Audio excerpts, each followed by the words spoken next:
Welcome, everybody. It is the Time Savvy Trader session for Monday, June 29th. Can't believe it is already at the end of the month. You guys should be seeing my screen and should be hearing my voice. If you would, go ahead and put that in the chat box for me, either the YouTube channel or if you're in the Zoom room, tell me if you can see and hear my voice. Fantastic. If one can see, then all can see. Great. We are not going to start straight up at 7 o'clock today. We're going to get some things done today. Again, welcome to the Time Savvy Trader. That is our wonderful session that you have. And my YouTubers, you're just a little bit behind, but I'll keep an eye on the chat box for you guys. So let me move a couple things over. I'm not showing my screen yet other than the banner, but I definitely want to welcome you guys in. Before we start going chart by chart tonight, I definitely want to frame what the market is doing in a way that hopefully is useful for our swing traders and longer term traders. Not as an economist really, and definitely not as headline chasers, goodness gracious, and definitely not as people trying to predict every move, because we cannot really predict it. And today we can figure that out by just all the nonsense and noise. We want to do what we want to do today is understand what the weather of the market is, and then let the charts kind of tell us where the clean opportunities actually are. And so I want to say this right up front. If you're looking at the currency board and thinking, I do not see a lot of clean, obvious trends with wide open room, I think that is a very, very fair observation. I do not think that is a bad read or a weak read at all. In fact, I think it's probably the most mature thing that if you're reading it, probably the most mature thing you can say as a trader, that there is nothing clear. There is motion, there is some volatility. There are some strong short-term pushes, so we may even think about going down to the 1 hour and capturing some of those if you want to do that. But there are not a lot of pairs that are trending beautifully like they had been previously for multiple weeks with no real obstacles nearby. A lot of the charts are either into some sort of support, or they're into resistance, or they're reacting to all this geopolitical headlines and waiting on major U.S. data later on this week. So we've got a lot that we're dealing with the market. So again, we're back at that framework where I'm not seeing near as many AI promoters saying, hey, come get my AI tool and copy trade this and do that. We're not seeing as much of that because right now we're kind of in a strange place. So tonight's theme is going to be very, very simple. The weather of the market is very, very mixed. There is some strength that's existing, but clean trends are very, very limited. So that means our job is not to force the market into a cleaner story, our perception, than it's really giving us.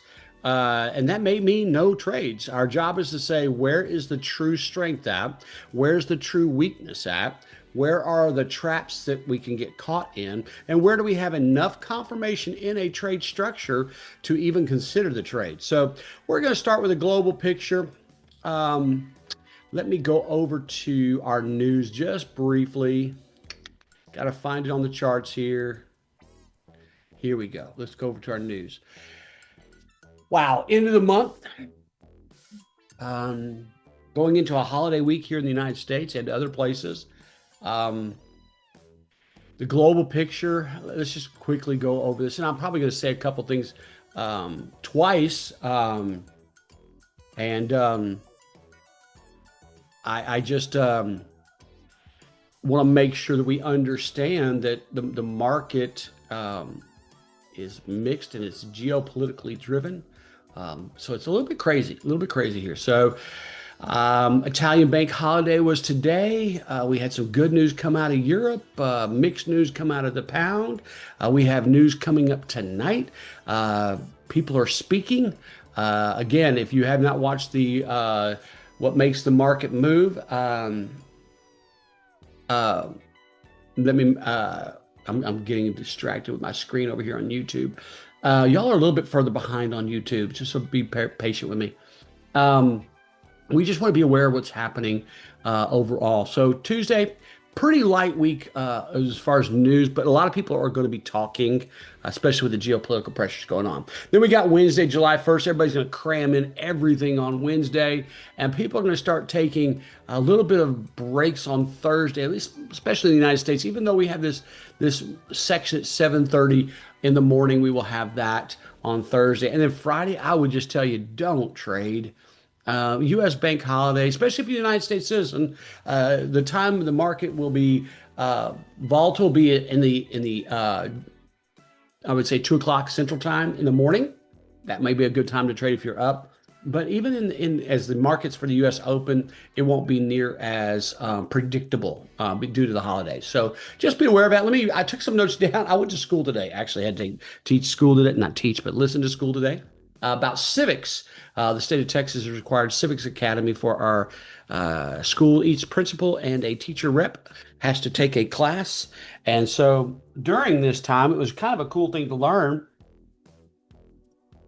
I'm looking at civic stuff, and I'm looking at the news, and I'm watching the news do its thing. I started taking some notes down for tonight. As I mentioned, the theme was really easy. The market weather for the overall is mixed. There's nothing great big about it. So as we look at the global picture, because that's where the tone is really coming from. It's a global thing. The biggest geopolitical pressure we still have remains with that U.S.-Iran situation. We are not in the same panic moment we were in the past when headlines were centered on direct strikes and the Strait of Hormuz. We're still there, but it's not near as calm. It's not been resolved. The current market is trading something more fragile than just peace. It is trading a stop and start diplomatic process. Everybody stop, start, stop, start. And so it's showing up in the markets. And we have reports that U.S. and Iranian teams are trying to keep talks alive tomorrow. But we also have seen recent strikes back and forth and threats and shipping concerns and continued uncertainty over there around the Hormuz area. So this is not a clean peace story. This is a very fragile de-escalation story, really, to be honest. And that distinction matters to us as traders and investors, because when we traders hear de-escalation, they immediately assume risk on, and oil's going to go down, and gold's going to go down, and dollar's going to go down, and equities are going to be up. But markets are rarely that clean. And if tensions cool, yes, oil can come down. It has a little bit. If oil does continue to come down, inflation fears can cool off a little bit.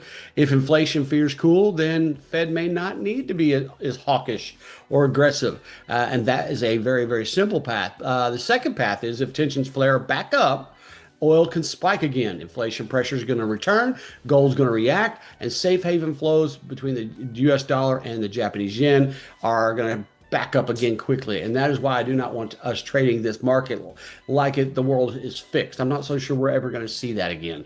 The better phrase is the markets are relieved a little bit, but they are not relaxed. So when we connect that to oil, because oil is one of the main pressure valves right now in the whole story.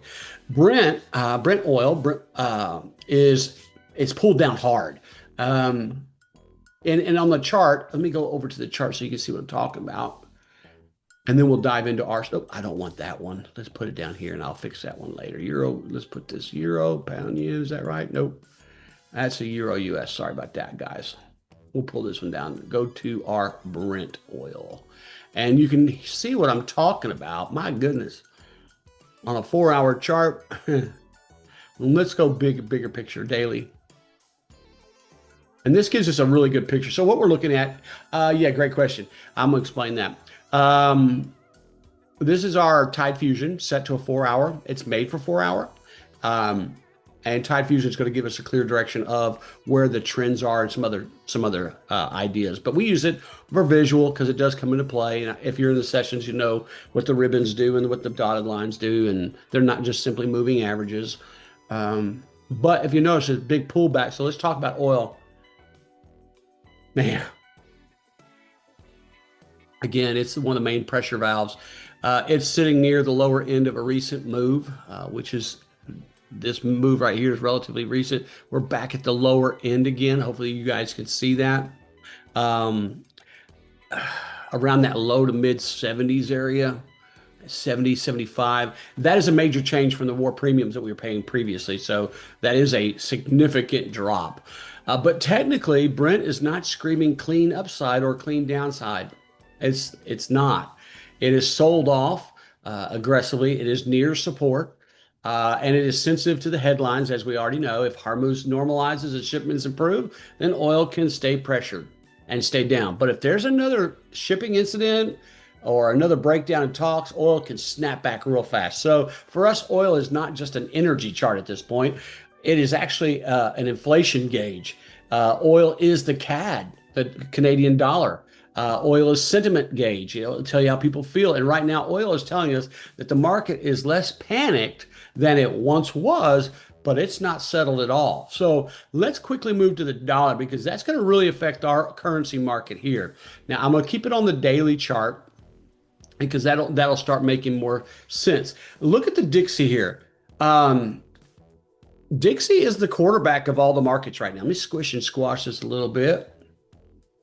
It really is. And I marked this green line a while back, and we've got this nice shirt, but we've got some head up here. But man, this is the quarterback.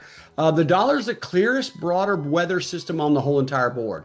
On the daily chart, the Dixie is worked up to that 96, past that 96 here, pushed through the 99, reclaimed that 100 spot, which is powerful. And it's now sitting at that 101 area. And that is real strength. We got to respect that. But here's the correction I would make to anyone who wants to get too excited about this. The dollar is stronger, but it is not free yet. Let me go to this. Go to 3-day. Okay. That changes everything.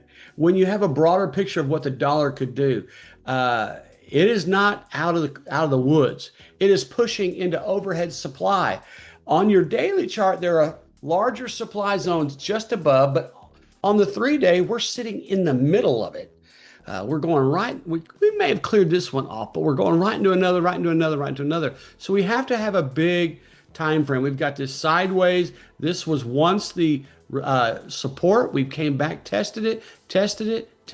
We've broken it. So could we be going strong? Yeah, we could be, but it's not free yet. Okay, so going back to, we got a little room, not a lot, but a little room. So on our daily chart, there are large supply zones again above, especially at that 102 and 103 area, and then higher up at the 104s. Notice the whole numbers. On the 4-hour chart, we will notice that we are kind of, Dixie's pulled back a little bit from the recent highs. And we just squish and squash a little bit, get some picture here. Again, this is my area that I would be going as long. As a possible adding to my portfolio. So the dollar is not broken, but it also is not a perfect fresh entry point at this point. And that is where traders get trapped because all of our currencies, not all of them, but majority of our currencies that are moving have some tie to the US dollar. So they see a strong move and then we all jump in late, right as the price is approaching that resistance and it digests that move. And then all of a sudden we're losing the trade. So the professional read, if we try to be more professional about it, is definitely more conditional. If the Dixie can hold above that 167 line that I put here, if it can hold above that and pushes through the recent 4-hour supply, which is right here, there's a chance the dollar is strong enough to respect and it can move closer and moving on up. So, but here comes that but. We're at the 710 mark. Here comes the but. Let's talk about the Fed and the U.S. data calendar. Okay, the Federal Reserve recently held the rates steady at 3.5 to 3.75. Why did my Tide Fusion come up on this? I'll have to look at that. But the tone was still inflation aware. It was very, very skittish. The Fed is not acting like the inflation is solved. And after the May PCE numbers came back at 4.1 year over year, and the core PCE number came in at 3.45, I believe it was. The market has to take the possibility of higher for longer seriously. So this week, the labor market becomes the next major test. We have the JOLTS. I think we have the ADP ISM manufacturing, I believe, and then the main non-farm payrolls on Thursday. So because Friday is that U.S. bank holiday, so this is not a quiet week by any means. This is going to be a data confirmation week. The question for us traders and investors is pretty simple. Does the job data confirm the Fed's hawkish stance? that they're going to be increasing the interest rate, or does it weaken that case? If the jobs come in strong and wages are real firm and unemployment continues to stay contained, then the dollar can gain support. And if the labor market cools more than expected, traders and investors may start challenging that dollar move. So it could go really crazy at any time. So that's why we need to make sure that we're very, very careful about entering trades before the data really comes, especially if we don't have any sort of real plan. A trade can look good on Monday night and still completely repriced by Thursday morning. And that does not mean that we cannot trade by any means. It just means we need to be trading maybe smaller, maybe cleaner, respect the calendar. And so with that being said, we can dive into gold because that is a kind of similar of the opposite. Let's look at the daily chart on gold. I don't see any questions in the chat box yet. Let me make sure on both chat boxes. I think we're good there. And we're good there. Thank you very much. So let's talk gold. Golly, what an ugly, ugly, ugly chart. Gold is sitting around 4,015, just a rounded number. Definitely been under pressure lately. This is the daily. Looking at the 4 hour, you can see it. There's really not any sort of support close by. 4 hour chart's still heavy. The daily chart shows that correction that has been pushing lower since the highs. Gold has not reclaimed any sort of control yet. So at the same time, gold is now nearing that major broader support region. So when we go over to here into our 3-day, man, and you can see that broader support area sitting right here, right where we're at. And again, we don't normally dive into that 3-day, but boy, is it telling us a whole, now that the market's crazy, it's just telling us a different kind of picture. And so if gold holds this region and starts reclaiming that 4 hour structure here, and it really starts reclaiming this area and starts moving, then the deeper support zone comes into play. And for now, gold is not a confidence trade at all. I would say it's a watch and confirm. We don't normally trade gold anyway, but it does move some of our markets. So now let's look at the equities piece because everybody's been asking about these equities. So I'm going to triple Qs and we'll show you something here in a moment. Let's just take a look at this move. I am not a doom and gloom guy, but I see a very bad window coming. I don't know when. We don't predict the future. To me, this is an overextended market. I can't tell you the whole reason why I think it's overextended, but this move alone, if you squish and squash and take in more candles, this is a great trend right here. Solid trend from 2022, and then it pulled back. Now notice this pullback was about 40%. Halfway up this move was right about here. It's about 45%. Then we had this move. And I would say this move even, and that's a 30%. We've had this. I see us coming back down to this area overall. I think we could have an easy 40 to 50% correction before the year end even. Not to try to depress anybody, but it definitely could happen. So with the Qs, the big point here is strength does not automatically mean good location. To me, this is not a good location to start diving in on the triple Qs. Definitely would consider lower here, but that's a trader investor mindset. We'll talk about a wealth accumulation mindset, totally different. We'll talk about that here in a moment. Now, with that being said, we've touched all of our 4 weather meters. We can go into our overall night, 15 minutes, perfect timing. Let's go talk about what we've got here in front of us for swing trades. And I will tell you, this will be a quick night. There's not a whole lot. We've got a nice downtrend here, flattened out. We got our sell signal. I did not capture it. I'd still be in it. Just not real pretty. It's just sitting there. Again, people are waiting for things to happen. Okay. They're waiting for things to happen. So we can write the Aussie yen off for now on a swing trade. Now, I have anticipation that most likely tomorrow that's going to be a nice trade in the Hawkeye session. But I can't predict that yet because we don't know. Then we've got this nice Aussie US. Now, again, this is going to be tied to the US dollar. If the dollar goes strong, this is going to continue down. You can see we day traded this quite a bit, but we have not been in a swing trade. not on the short side. Matter of fact, we had buy, buy, buy. That's an NSYNC song, by the way. Perfect timing for that. But we have not had a structure that Tide Fusion recognized as a good selling opportunity, except back here. Okay. Now, with that being said, there are other strategies that we could use besides Tide if we really are wanting. There's breakouts. There's other things there's retracements. So Tide is just giving us an early alert system to say, hey, pay attention to this. So be aware of that. Let's go into our click and clean. I'm really liking how Sherlock is playing hand in hand with Tide right now, though, to be honest. Let's look at this Euro Yen. Very, very choppy. Nothing clear and evident here. Not really anything I would want to be a part of. However, if I really, really like it, and we do day trade it, we did it last week. If I really like it, this is where I'm going to be putting my happy face. Let's put a happy face right here. We like happy faces. Somewhere in this area. Why? I've got a nice rally-based rally strategy sitting there, testing an imbalanced price point with a major floor sitting there with a pivot low. So I would take an entry here with my pivot, my stop down here with the target before the Sherlock. Simple as it gets. But I'll be waiting for this retracement down. And I may even throw in, find out what Hercules is saying on a higher time frame for the European yen if I'm going to go long for any length of time. Okay? So I'll put a little happy face there.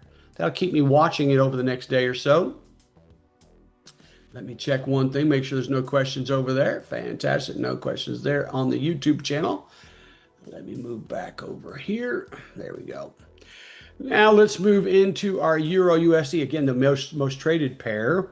Not one of my favorite pairs, but definitely most traded pair. We did mention a happy sell right there. It has never come back yet. We've had some sell signals, great Tide Fusion opportunity, and definitely met it. That would have been one we could have taken advantage of. Swing trade, 4-hour chart. That happened on Thursday of last week. And I think I may be on my live one. I don't remember. I could be. Not even paying attention to it, to be honest, because once I get into a trade, I don't really pay attention. Not as much as I do on day trading. I would, if I would have got in here and I had my stop up here, I'd make sure I could have got at least 1 to 1, if not 1 to quarter, following the same rules that I apply to Hawkeye, going into 1 1/4 and taking off a 25% position once it hits a certain spot. Because there's really no trend being established long enough for me to be risking the capital for it. So different kind of trade plan for right now, and it's functioning very, very well. Let's go to the pound yen. Interesting one. Very, very choppy. We got a fast sell. Again, we have some traders using fast sell, or they're only going to be using their core signals. These are both fast. This one worked. This one didn't. I mean, it's completely up to you if you're using Tide Fusion for that. You can use fast or you don't have to. It's completely up to you. Going to the daily, you can see this is not one you want to trade. Everything is sideways. We have a biased up, but everything's sideways. Notice we're at a major weekly and monthly ceiling, and it's been there. We kind of created a Sherlock there. So let's clean it up with a 6-hour and see what we got. Yeah, you're not seeing anything. You've got nice demand down here. That would be a nice short-term trade if it came back and touched that and went up, because you could potentially measure up and get it. Now the yen, pound yen does move a lot, so you could risk, 80. I was going to say 80 right there to get you 1.5. But I would definitely wait. I would definitely put a happy face there. But Sherlock's already kind of done that for you. It's there. And I would leave it like this. Allows me to take advantage of a sideways market still and just have a little shorter outlook. Don't try to hold it for weeks anymore. And we're really trying to do that now.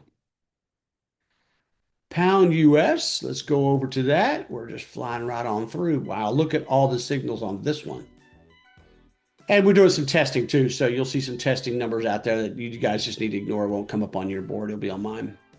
Again, I wouldn't trade this to save my life. You got down pointing down at a major floor. To me, this is a US driven pair. If the dollar gets strong, it's going to continue down. If the dollar gets weak, you're going to see it go up. So again, not my favorite pair at this current geopolitical pressure time. A lot of uncertainty. Great zone that Sherlock has at the major ceiling. Great floor. Again, Sherlock identifies that as well. Major floor, major weekly. There we go. So those are your kind of your playground. And then the US CAD. Now this one has been fun. And it is getting ready to be put into our Tide Fusion alert system because it is finally giving us, again, this is definitely by oil. This is gave us a great buy signal. No real whipsaw happening here. And you could have ridden this up, taken your profit, whatever. We would have lost this sell. We would have been close on this one, depending on where the stop was.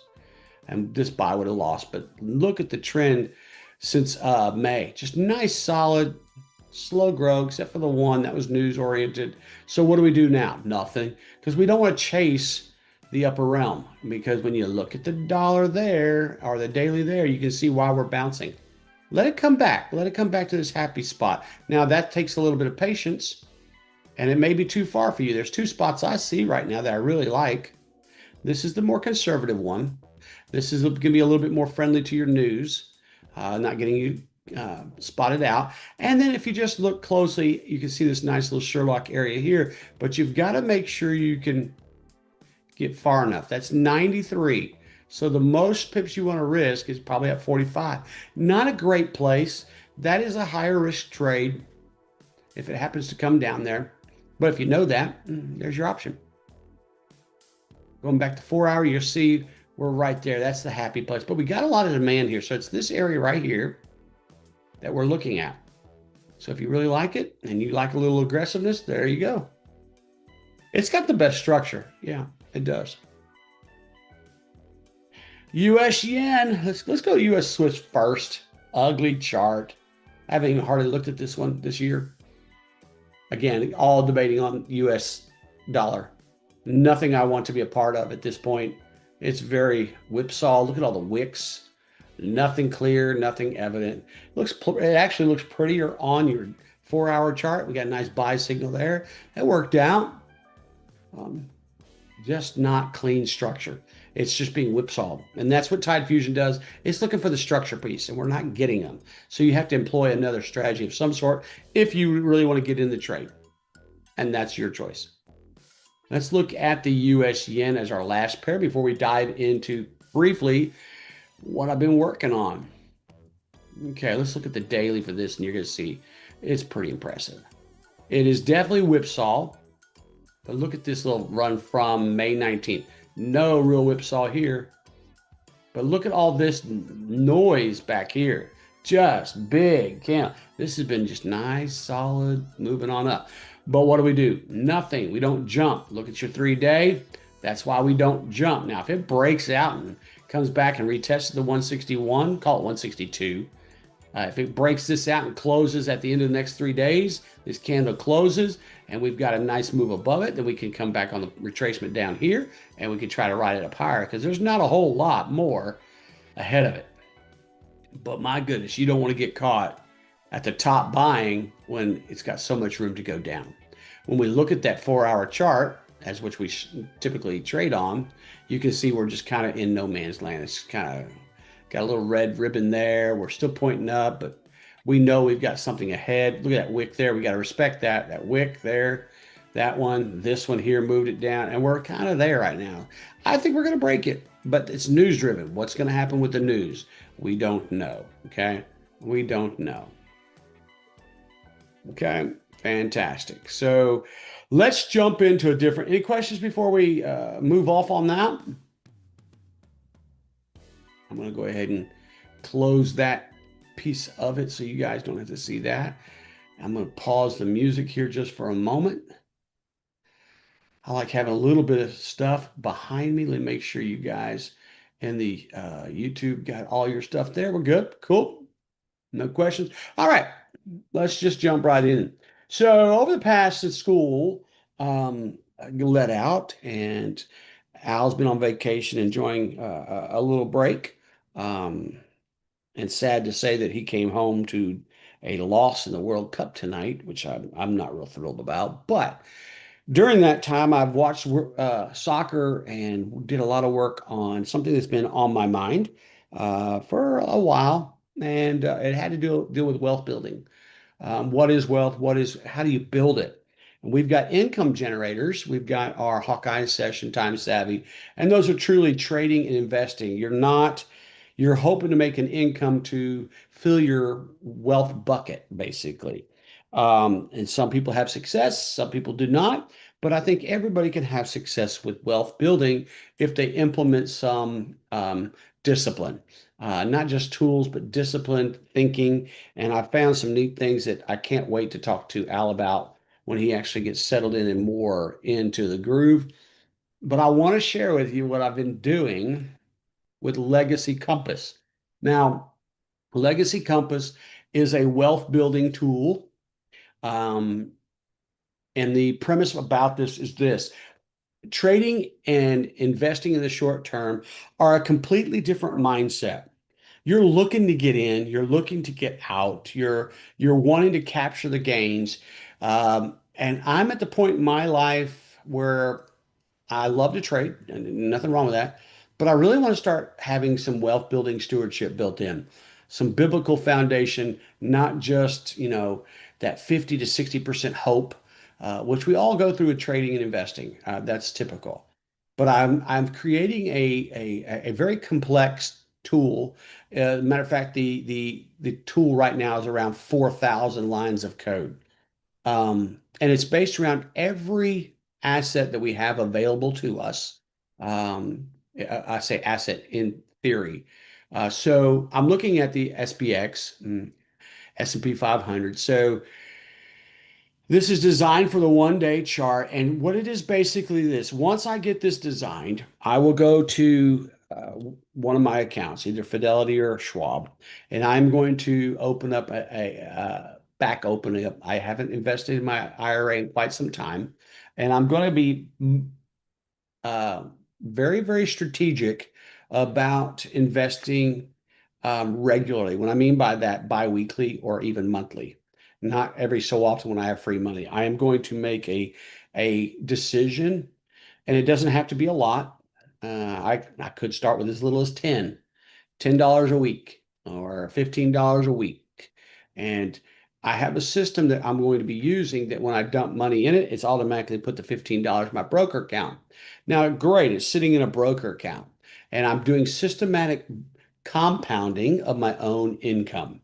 Um, Inside of a Roth IRA, I get a little bit more, or any type of IRA, any um, tax protected account. And this is mainly for US, but there are some options for our internationals too.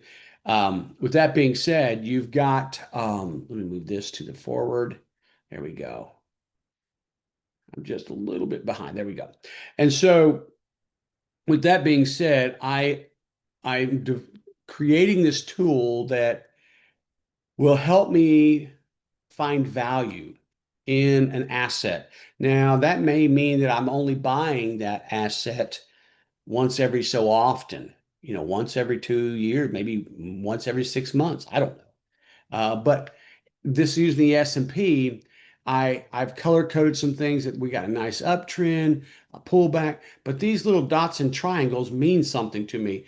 So if I'm going to, let's say I'm going to start real simple, I'm going to put $10 a week into the S&P.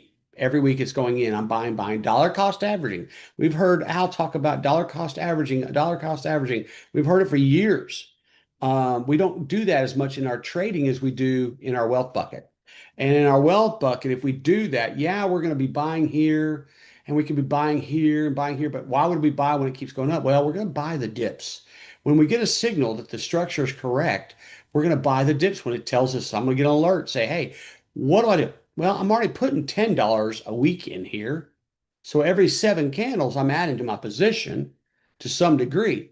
What do I do when I get these little notices? Well, I'm going to add more. Instead of 10% of my account, I'm going to put a $15, 15% of what my open account is.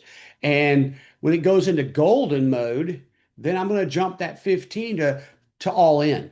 If I have cash, I'm going all in because these are going to be high quality areas. And if you paid attention, you can see these worked out. Now, hindsight's 2020, but that's all we have to work on. But if we're looking for value, this is going to tell us right here. We've got a dashboard. It's telling us this is an index. If you want to trade an index, you can do it with inside your account. The cool thing about this is that when this turns red inside of a protected tax account, I can sell my asset without tax consequence. And I won't get back in until, now there's some other things I'm still programming here, until there's a gold area down here with a green, if you notice that green ribbon is sitting right or red. Right here would be my time I would be ready to go buying in. Okay. And I've got some programming still to do. So the idea is when the red ribbon turns red and you have some other signals and you have a protected tax account, then you take that asset off the table. You're not trading it. You're still putting $10 in your account a week. That doesn't change. It goes into your wallet or whatever, but it needs to be distributed. Okay. You want to leave a cash account and you want to be able to distribute. So let's take Tesla, for instance. Everybody loves Tesla. Okay. Now, if I'm looking at, now again, Tesla is a fantastic stock. And I want to, it doesn't matter to me what Tesla's doing. I want to continue to add to it because I just think that they're on the edge of incredible numbers. Now, a fractional ownership is all I can do. But if you notice, I've got some golden areas down here. And as soon as that ribbon turned red, I'm out if I'm in a protected account. If I'm not in a protected account, I don't get out. Okay. This is an asset accumulation tool. I shouldn't be in it if I'm looking to get out of it. And what we're looking for are those, let's go 5 year. We're looking for those stock that have over time are moving up and to the right. And we can narrow them down pretty good. So here's one that was brought up to me the other day to check. And again, you just have to be real careful with what you see here.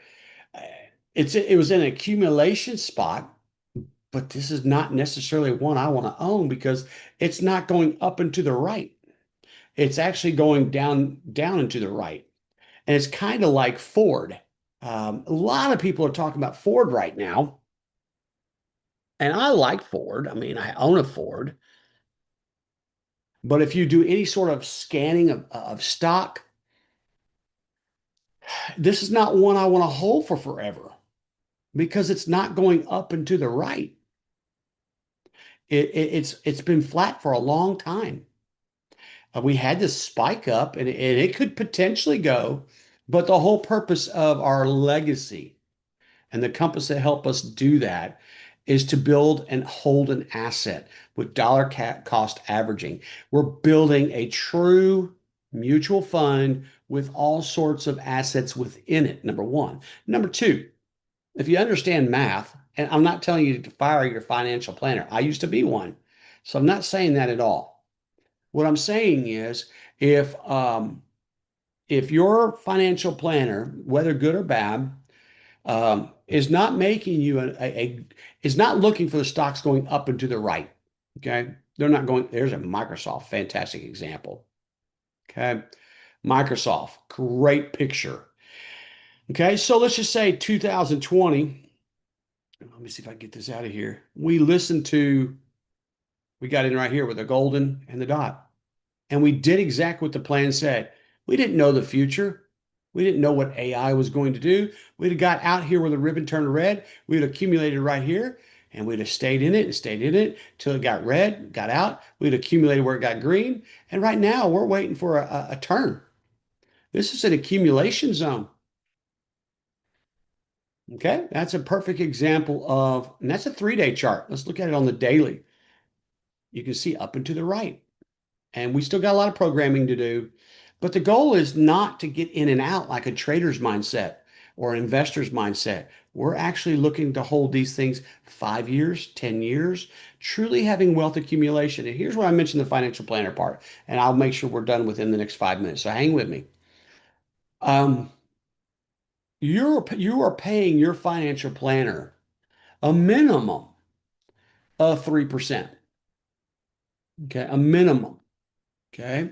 So as you start compounding, you're adding to your account and you're letting him do the work or her do the work for you, a sizable account, if you let's say you have a 6-digit account, you will in 10 years, you'll pay 6 digits to your financial planner mathematically. And I'll go find the chart that I looked at, and I'll present that in a presentation when we get ready to do that. But I'm not saying ditch your financial planner. What I'm saying is if you're able and your mind allows you to, and you feel compelled to do so, good stewardship, biblical stewardship mindset, that you manage your own, then you're going to be saving a lot of money. Now, if you don't feel competent enough, you don't feel like Legacy Compass can help you enough, it's not giving you enough information in the dashboard and you're scared of it, okay?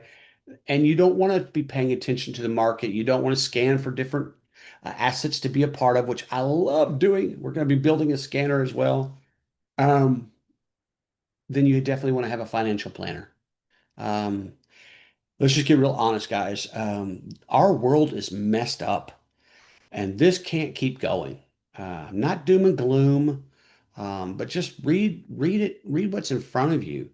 Our market is on fire, and don't get me wrong. I think our economic policies of the United States have caused us to be this way.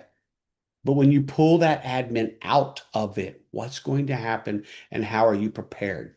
Had we prepared properly, and this is where my heart went. Had I known what I know now, if I could have thought this way just a little bit more, not only trading, I love trading and investing, but if I would have thought wealth building when TradeMaster started over a decade ago, I would have gone back to, let's just say again, 2020, or let's go back 10 years. 10 years would have been 2016-ish. It wouldn't have mattered much. But I would have bought gold at $1,100. And all the way through this, I would have been accumulating. I would have been accumulating. And right now, a decade later, I'm sitting on 4,000. Not only am I sitting on 4,000 value, but my dollar cost average is solid enough and the growth is solid enough that I compounded not only the investment of my initial dollars, but all those dollars I compounded on my own. So I had value compound of 4 times as much with my own personal compounding of stewardship of focused, devoted savings and investing. And I think that's where I'm at. And in some regard, gold was out of my league at that time, changing jobs. But I will say that there's another one that I did not miss, which I'm really, really thankful for. So when I joined Trade Masters with Al, and I came off the road from touring, Al mentioned silver to me, and we're talking coins back in, golly, it was 2018. So back here, I started regularly putting money in, and I've been doing it through coins. Now I have a lot of coins now, and they're stashed in a big giant box, and I kept going, and it was automated through my broker, automated purchases. I stopped right around 2023. Girls were going to college. I had to pay some fees. Boy, do I wish I would have just kept going. Just would have kept going. Again, hindsight's 2020. Silver's being used all over the place, but look where it's at. If you have not purchased into silver, this is where this comes in. You may be late to the game. We're in a golden area. We're just waiting for a little bit of a trigger. And as soon as this triggers for me, then I'll be going back into my regular purchasing of silver. But I'm already dollar cost averaging. And so, strangely enough, I wasn't even paying attention to this. God is blessed. And so I'm very, very thankful for that because as a musician, the only way you make a million is if you start with 2 million and it kind of fades away. Um, I did have a question about Bitcoin. Bitcoin's a little bit different than the other assets. It's much more volatile. But had you had a plan like this and you followed the plan, you would be kicking yourself right now. And we have halving issues in here. There's some halving pieces that you'll see. Um, but we'll talk about that. This is not finished being built yet for Bitcoin. But again, just so you know, the dashboard tells you what asset we're trading, what the posture of the market is, what our signal is, the higher time frame. It's going to recognize that for you. Um, it's verifying a deep value. Deep value is what you want. That's where you really where it has a tendency in the historical up and to the right. It has a tendency of bouncing from that area, and we're really waiting for that ribbon to turn green, and that's when we get in. So understand that we got a lot of different tools inside of Legacy Compass. There'll be a lot more information about this come in a much more professional way, outlining it all. I'm hoping to have it done within the next month. And I'm going to talk with my partner about how we can distribute this to you guys. So I hope that was a good introduction to it. It's complex.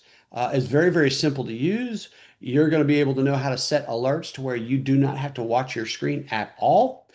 It will tell you when the alerts come, and your job is not to stare at it because I think that's what's getting a lot of people down in the dumps. Your job is to be a good wealth bucket builder with good biblical stewardship. If you don't have a broker account that allows a Roth IRA or a protected IRA, you need to get one.